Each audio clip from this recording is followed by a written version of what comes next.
হয় চাওক, মানুহ যিমানেই ব্যস্ত নহওক, সময় যিমানেই যান্ত্ৰিকতাপূৰ্ণ নহওক, তাৰ মাজতো কিন্তু মানৱীয়তা সদায় জিলিকি থাকে।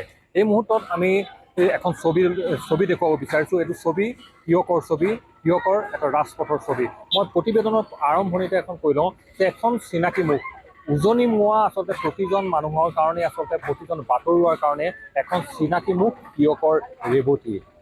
এগৰাকী মানসিকভাৱে বিকাৰগ্ৰস্ত মহিলা, যিগৰাকী মহিলাৰ আচলতে পদপথে হৈ ৰৈছিল ঘৰ। আজি বছৰ বছৰ ধৰি আচলতে তিয়কৰ পদপথত থকা এই ৰেৱতী আজি কিছুদিনৰ পূৰ্বে আচলতে দুৰ্ঘটনাত আকস্মিকভাৱে বিয়োগ হয়। আৰু তাৰ পাছত ইতিমধ্যে সমগ্ৰ তিয়কত এই পৰিৱেশটো ম্ৰিয়মান। আৰু ইতিমধ্যে তিয়কৰ আজিৰ তাৰিখত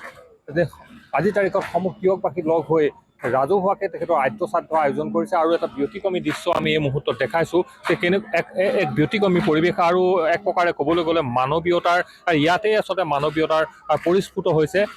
পুৱাৰ পৰা আচলতে বিভিন্ন নাম প্ৰসংগ আৰু বিভিন্ন ধৰণৰ আধ্যাত্মিক আচলতে কৰ্মসূচীৰে ৰেৱতীৰ আচলতে যি পবিত্ৰ আত্মাৰ সদগতিৰ কাৰণে আচলতে তিয়কবাসী এনেধৰণে একত্ৰিত হৈছে। আৰু আজি এই ব্যস্ততাপূৰ্ণ সময়ত আচলতে এই যিসমূহ ছবি আচলতে নিশ্চিতভাৱে এক প্ৰশংসনীয় ছবি। আৰু সকলোকে আচলতে এই কথাবোৰে বহু কথা আচলতে থৈ গৈছে। প্ৰকৃততে যিমানেই মই কৈছোঁ যে যিমানেই মানুহ যান্ত্ৰিক নহওক, কিন্তু ক'ৰবাত যে মানৱীয়তা আচলতে আছে, সেই কথাটো প্ৰতীয়মান কৰিছে তিয়কীয়া ৰাইজে। মই আপোনাৰ পৰাই জানিম কেনেকুৱা ধৰণৰ কথাটো। আজি এই যিটো পৰিৱেশ আমি আপোনালোকৰ ইয়াত আহিলোঁ দেখিলোঁ, এটা অতি হৃদয় বিদাৰক এটা পৰিৱেশ। যিগৰাকী মহিলা আচলতে মানসিকভাৱে বিকাৰগ্ৰস্ত, আজি বছৰ বছৰ ধৰি তিয়কৰ ৰাজপথত আছিল, কেনেধৰণে এই চিন্তাটো কেনেধৰণে আহিলে যে তেখেতৰ আদ্যশ্ৰাদ্ধ আয়োজন কৰা, কেনেকৈ ধৰণে? চাওক, যদিও মানসিক বিকাৰগ্ৰস্ত বুলি ৰেৱতীক কোৱা হয়, ৰেৱতীক আমি আচলতে মানসিক বিকাৰগ্ৰস্ত বুলি নাভাবোঁ। কাৰণ তাই সাধাৰণ পাগলৰ নিচিনাকৈ তাই পাগলী নহয়। মানে তাই সকলো মানুহৰ লগত আত্মীয়তা আছিলে। যদিও তেওঁ মানসিক ভাৰসাম্যহীন আছিল, কিন্তু তথাপিতো তাই চব মানুহকে মাতিছিলে, চবৰে ঘৰলৈ যায়, যি দিয়ে খায়, আৰু কাকো একো অনিষ্ট নকৰে। ইয়াতে থাকে। মই ধৰক 20 বছৰমান ধৰি দেখিছিলোঁ তিয়কৰ এই হাইৱে কাষতেই তাই থাকে। দোকানৰ বাৰাণ্ডাত কেতিয়াবা শুই থাকে, বা ৰাস্তাৰ ডিভাইডাৰতো তাই থাকে। এনেধৰণে তাই কটাইছিলে। কিন্তু তাই যেতিয়া এটা দুৰ্ঘটনা হোৱাৰ পিছত চিকিৎসাধীন অৱস্থাত মৃত্যু হ'ল, তিয়কবাসী কিন্তু শোকত ম্ৰিয়মান হৈ পৰিল। কাৰণ ৰেৱতীক হেৰুৱাই মানুহবিলাকৰ মনত অভাৱ অনুভৱ এটা হৈছে যে ৰেৱতীক আমি হেৰুৱালোঁ। সদায় ওলাই আহিলে ৰাতিপুৱা পায়, কণমান ছাত্ৰ ছাত্ৰীৰ মানে আবাল বৃদ্ধ বনিতা সকলোৱে ৰেৱতীক চিনি পায়। আৰু ৰেৱতীক চিনি পাই কাৰণে ৰেৱতীক কোনোবা ওলাই আহিলে কিবা এটা দি যায়। আৰু তাইও কিন্তু মানুহৰ প্ৰতি ভাল ভাৱ আছিলে।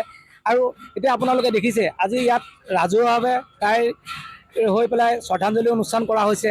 আৰু এয়া পৰম মংগল নাম শ্ৰৱণ কীৰ্তন কৰা হৈছে। ইয়াত সকলো আমাৰ তিয়কৰ সচেতন ৰাইজ তথা বিভিন্ন দল সংগঠন আৰু আপোনাৰ ব্যৱসায়ীসকল, ছাত্ৰ ছাত্ৰীসকল সকলো আহিছে। সকলো আহি সহযোগিতা কৰিছে। সকলোৱে কিন্তু আজি শোকত ম্ৰিয়মান হৈছে যে ৰেৱতীৰ অভাৱ এটা সকলোৱে অনুভৱ কৰিছে। সকলোৱে এইটোকে আশা কৰিছে, আজি শ্ৰদ্ধাঞ্জলি সৰ্বধৰ্মীয় প্ৰাৰ্থনা হৈছে। তেওঁলোকে আশা কৰিছে যে ৰেৱতী আত্মাই সদগতি লাভ কৰক, ভৱিষ্যত জন্ম ৰেৱতী ভাল হৈ জন্মগ্ৰহণ কৰি তাই ভাল মানুহ হওক, এইটোকে সকলোৱে কামনা কৰিছে। যিগৰাকী মহিলা ৰেৱতী আচলতে তিয়কৰ উজনি মোৱা প্ৰতিজন মানুহে আচলতে তেখেতক হয়তো প্ৰত্যক্ষ কৰিছে। তিয়কৰ ৰাজপথত তেওঁ থাকে, অতি নম্ৰ আছিল। কিন্তু যদিও মানসিকভাৱে বিকাৰগ্ৰস্ত আছিল, যথেষ্ট নম্ৰ আছিল। আৰু তিয়কৰ প্ৰতিটো অনুষ্ঠানৰ লগত কিন্তু তেওঁ সংপৃক্ত আছিল। যেন প্ৰতিটো অনুষ্ঠানত যেন ৰেৱতী নহ'লে যেন আধৰুৱা হৈছিল, এনেকুৱা এটা পৰিৱেশ আচলতে হৈছিল তিয়কত। কি অনুভৱ কৰে এই মুহূৰ্তত? চাওক, আমি যেতিয়া সৰু হৈ আছিলোঁ বা আমাৰ আগৰ প্ৰজন্মই ৰেৱতী বাইক, আমাৰ তিয়কৰ যিটো ৰাষ্ট্ৰীয় ঘাইপথ, এই ৰাষ্ট্ৰীয় ঘাইপথৰ কাষতে ৰেৱতী বাইক দেখিল। যদিও তেখেত ৰেৱতী বাই মানসিকভাৱে অস্থিৰ আছিল, তেখেতৰ কিন্তু যিটো মৰমীয়াল স্বভাৱ, এই স্বভাৱটোৱে কিন্তু তিয়কীয়া ৰাইজক খুব আপ্লুত কৰিছিল। আৰু চাওক, তিয়কৰ প্ৰতিটো অনুষ্ঠান প্ৰতিষ্ঠান তেখেতে খুব মাৰ্জিতভাৱে, যদিও তেখেত মানসিকভাৱে অস্থিৰ আছিল, খুব মাৰ্জিতভাৱে তেখেতে সহযোগিতা কৰিছিল। আৰু সেইবাবে আজি তিয়কৰ প্ৰতিজন ৰাইজ, বহু অনুষ্ঠান প্ৰতিষ্ঠান দল সংগঠন একত্ৰিত হৈ আজি ৰাজহুৱাভাৱে ৰেৱতী বাই সোঁৱৰণত এক সৰ্বধৰ্মীয় প্ৰাৰ্থনা, তেখেতক শ্ৰদ্ধা নিবেদন কৰিছে। আৰু তাৰপিছত আজি এষাৰি নাম প্ৰসংগ কৰে। ৰেৱতী বাই পুণ্যাত্মাৰ সদগতিৰ অৰ্থে নামৰ জৰিয়তে তেখেতক শ্ৰদ্ধা জ্ঞাপন কৰিছে। আৰু এই মুহূৰ্তত আমি এইটো ক'ব বিচাৰোঁ যে আমাৰ তিয়কীয়া ৰাইজ একত্ৰিত হৈ ৰেৱতী বাইক সশ্ৰদ্ধা সোঁৱৰণ কৰিছে। আৰু তেখেতৰ পুণ্যাত্মাৰ, আমি এই পবিত্ৰ মুহূৰ্তত তেখেতৰ পুণ্যাত্মাৰ পুনৰবাৰ আমি সদগতি কামনা কৰিছোঁ। নিশ্চিতভাৱে চাওক, পৰিয়ালবৰ্গ আছে, কিছু কথা আপোনালোকৰ পৰা জানিম। যিহেতু এনেধৰণে ৰাজহুৱাভাৱে তেখেতৰ আচলতে আদ্যশ্ৰাদ্ধ আজি আয়োজন কৰিছে, কেনেকুৱা ধৰণৰ অনুভৱ এই মুহূৰ্তত? বহুতেই ভাল লাগিছে। তিয়কবাসী ৰাইজে সকলোৱে মৰম চেনেহ শ্ৰদ্ধা তেওঁ সোঁৱৰিছে। আজি এভাগী তেওঁৰ নামত এভাগি বন্তি প্ৰজ্বলন কৰি তেওঁক হৰিৰ নাম কীৰ্তন কৰিছে। আৰু আমাৰ সংবাদ মাধ্যমকো আমি বহুত সুঁৱৰিছোঁ, মৰমেৰে শ্ৰদ্ধা জনাইছোঁ। তেওঁক মৰম কৰিছিল, আমাৰ মৰমৰ পেহী আছিল ৰেৱতী বাই। আৰু তেওঁ আজিৰ পৰা তেখেত আচলতে ঘৰৰ পৰা কেতিয়া ওলাই আহিছিল? যিহেতু আমি যিমান দিন দেখিছোঁ তেখেতে তিয়কৰ ৰাজপথতে কিন্তু ইয়াতে শুইছিল, ইয়াতে খাইছিল, ইয়াতে আচলতে ইখন সিখন দোকান ঘূৰি ফুৰিছিল।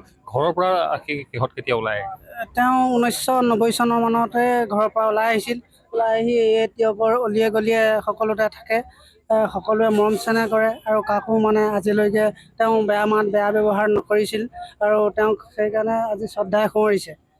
নিশ্চিতভাৱে এটা কথা ক'ব লাগিব যে 1990 চনতে আচলতে ঘৰখন এৰি এনেধৰণে ওলাই আহিছিল এইগৰাকী আচলতে ৰেৱতী বাই। আৰু আচলতে এই কথা এই মুহূৰ্তত ক'ব লাগিব যে এই যি পৰিৱেশ আজিৰ তাৰিখত ইয়াত আচলতে আয়োজন কৰা হৈছে, তিয়কীয়া ৰাইজে যি মানৱীয়তাৰ আচলতে যি পৰিচয় দিলে সেই কথা নিশ্চিতভাৱে সমগ্ৰ অসমবাসীৰ বাবে আদৰ্শ হৈ ৰ'ব। আৰু নিশ্চিতভাৱে এই মুহূৰ্তত এটা কথা ক'ব লাগিব যে যিমানেই যান্ত্ৰিকতাপূৰ্ণ সমাজ নহওক তাৰ মাজতো যে ক'ৰবাত যেন মানৱীয়তা আছে, এই কথাই প্ৰতীয়মান কৰিছে তিয়কবাসী সমূহ ৰাইজে।